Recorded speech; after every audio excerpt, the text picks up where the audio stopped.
Barry's father had been bred to the profession of the law. He would have made an eminent figure in his profession had he not been killed in a duel. That guy deserved to die. His reaction time was terrible. The object of Barry's attention was his cousin. I have taken the ribbon from around my neck and hidden it somewhere on my purse. You are free to look for it anywhere you will.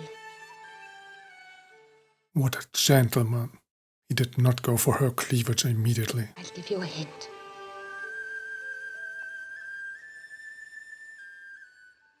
She's a naughty one. I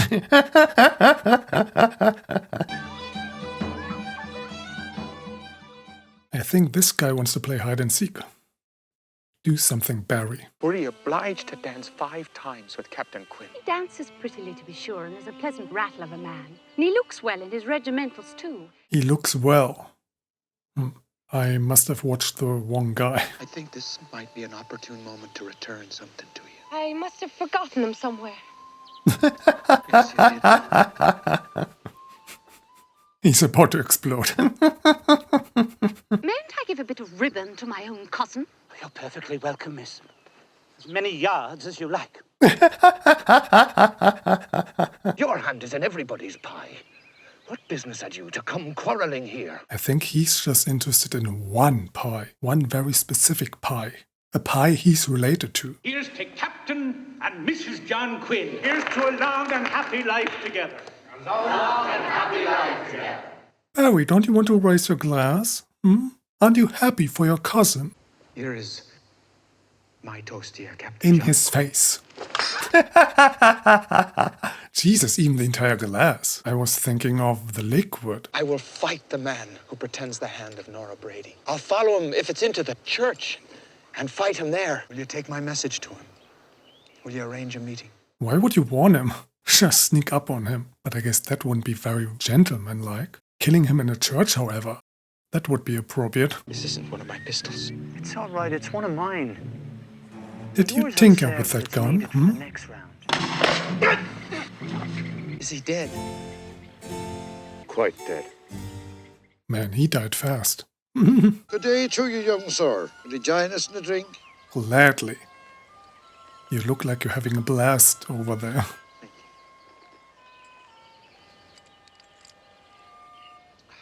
And so the drive-in was born. Excuse me, sir. Good morning again, young sir. What the hell? How did they catch up with him? Captain Feeney at your service. The Captain Feeney. May I introduce you to my son? Don't aim at your son, dude. I'm just one step ahead of the law myself. I killed an English officer in a duel, and I'm on my way to Dublin till things cool down. In my profession, we hear many such stories. Yours is one of the most intriguing and touching I've heard in many weeks. It's probably the only story he has heard in recent weeks. For a young gentleman in difficulty, the opportunity to earn distinction in the European wars seemed a great stroke of good fortune. King George was too much in want of men to heed from whence they came. They definitely don't have to starve here, huh? Those are big meals.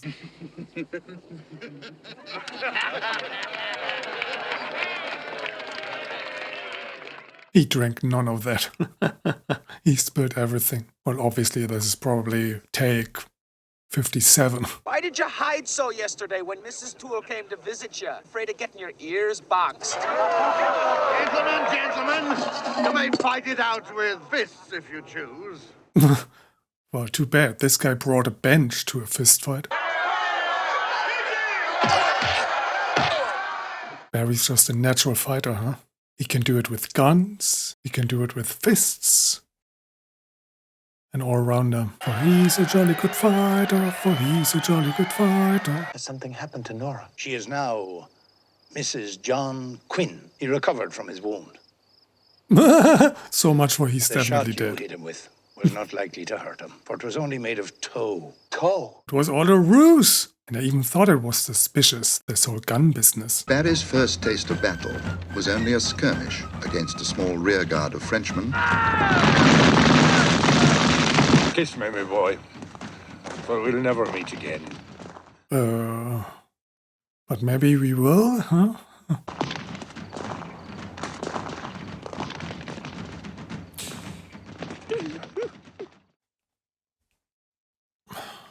Such a sad love story. I hope you won't be too angry with me about this, but I've got something to tell you. Another love story.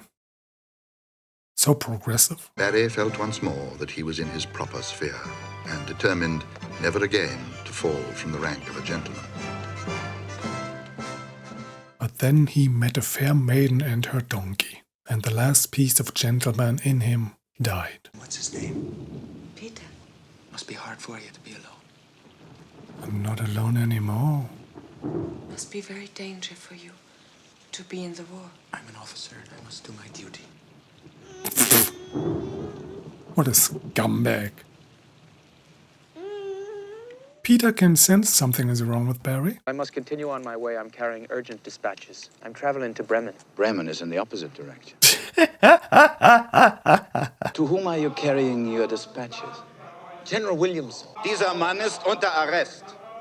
You pretend to carry dispatches to a general who has been dead these 10 months. But I swear he was alive when I started my journey. It was a very long journey. At the close of the 7 Years' War, the army, so renowned for its disciplined valor... So now he has to fight for them? They basically just kidnapped a British soldier. You're about to get hit, dude. The bravery of Corporal Redmond Barry was to be specially rewarded. You're a gallant soldier, and have evidently come of good stock.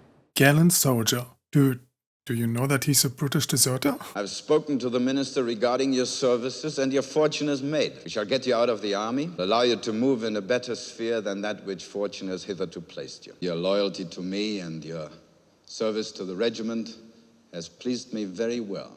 His service? He was forced, dude. You forced him. Have you done with my lady? Your chaplain, Mr. Runt, introduced me into the company of your lady to advise me on a religious matter.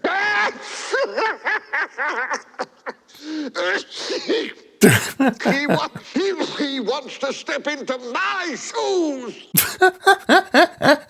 I think Barry plans to make him laugh himself to death. Let those laugh that win.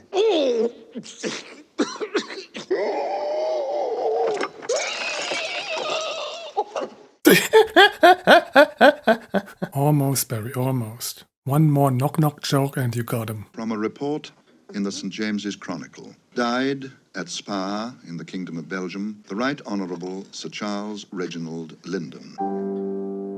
He has left behind him a name which is endeared